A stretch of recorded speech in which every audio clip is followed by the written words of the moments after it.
Scott has been a friend of the V Foundation for a long time, and he is so near and dear to our hearts. I need to start my video. Okay, I can do that. All right, there we go.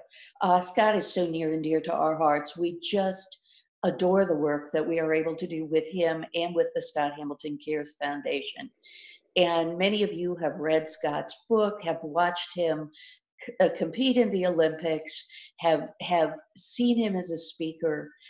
But for you to know the man and his kindness and compassion and the love that he shares in the world is a great, to me, it's one of the greatest gifts in life. And Scott, you are a gift to us. So over to you to talk to us a little bit about survivorship and thriving. There he is. Hey there. Ah, thank you, Susan. There is no better leader. There is no better leader than you. Uh, You lead with your incredible mind and your beautiful heart, and there is no better representative for all of us who are trying to make a difference in the cancer community than you. And I am so grateful for this opportunity to be a part of this symposium. Um, I gotta say, I love the distinction between thrivership and survivorship. All right, it's yeah. completely different. As you just mentioned on that slide, I mean, there's so much that can happen in a cancer journey adventure. That the long-term effects, the fact that by just everything that we endure through cancer, that uh, that there's more. It just doesn't seem fair. I lost a loved one, my mother, to cancer in the late 70s. She was the center of my universe, and watching her, her spirit, her just her vitality and everything diminish through massive amounts of chemotherapy, surgeries, and everything else they could do to try to help her win her battle. It was just devastating to see. Just that was the best they could do then, and to see how far we've come in understanding cancer and the improvements in cancer treatments. It's like, oh, I only wish that some of this existed back then, and maybe I would have had her a lot longer. We still have a long way to go, and I'm encouraged by days like today when we can celebrate the achievements of research scientists and their quest not only to save lives, but also the quality of those lives. I was diagnosed with cancer in 1997. I remember it like it was yesterday because it's kind of a big day when you're diagnosed with cancer. And it was really funny how it all went down in a really odd way. They said you have stage 3 testicular germ cell cancer, blah, blah, and it was like, no. And they go, no, no, no, this is a good one. I mean, a good one. They said if you had to pick a cancer, this is like a really good. I go, who would pick a cancer, right? So I decided in that moment that I really desperately wanted my life back, and I was going to be the best patient they've ever had. The way that the chemo regimen for testicular cancer, for me, it was 5 days in a row of 8-hour infusions, and it was 3 different chemotherapy drugs. And every Friday there'd be a shot of bleomycin, which was my least favorite day of the week by far. Bleo Fridays were brutal, but it was, it taught me so much about what people face day to day when they're going through a cancer journey. I wanted to quit after round 3 because my whole physicality in my life had changed.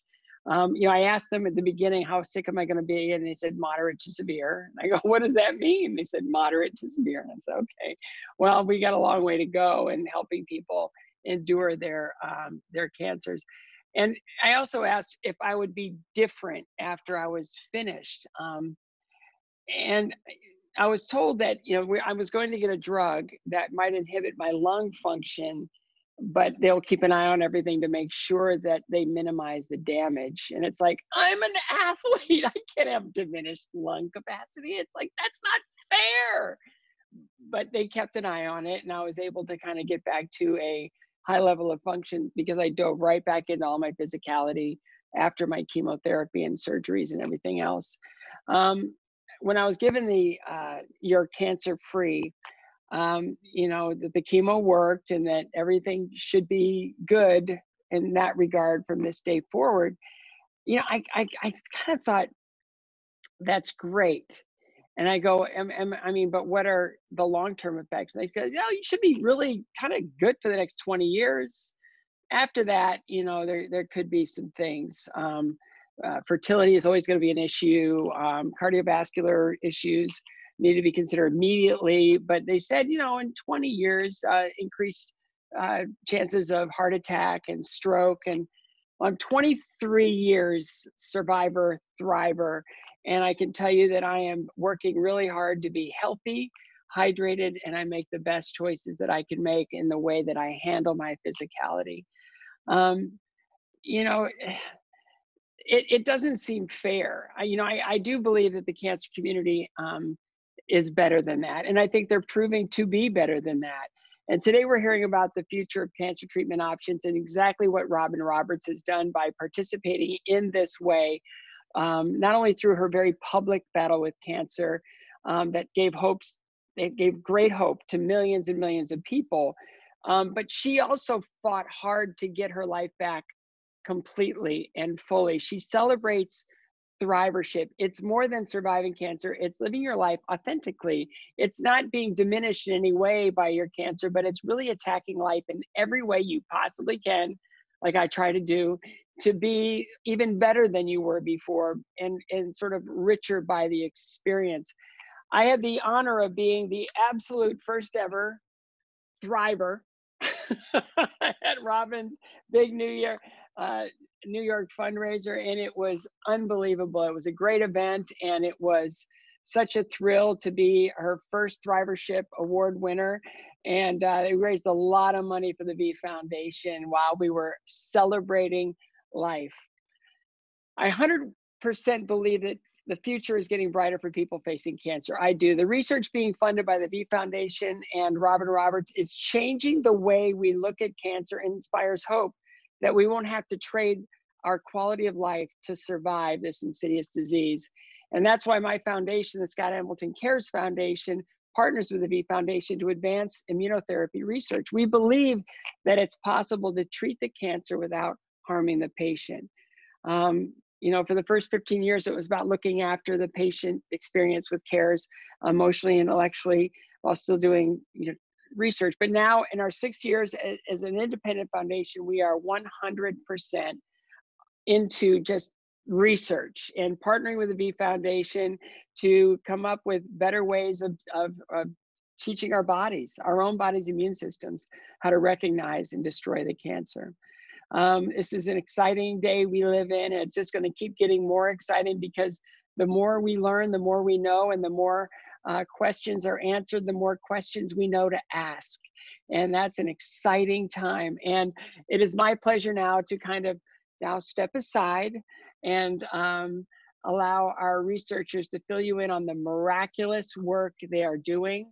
And man, it just fills my heart to not only recognize and honor my mother in this way, but also to stand beside every single person that survived this disease in knowing that we're going to get better at this, and we are getting better at this. And we couldn't be under a better leadership than Susan Braun. Susan, take it away. Oh, Scott, thank you. As always, you just inspire me. You make me want to stand up and down and jump and go learn to ice skate. Booyah. Well, it's not too late. I can help you with that. Oh, yeah. Okay. Thank you so much. I can just imagine your mom is smiling down on you and all of the things that you have done. And I could also just imagine you standing side by side. You probably are in spirit, side by side with every single person who's going through this disease saying, you can make it. I hope so, yeah. Yeah, thank you for that so much. Thank you.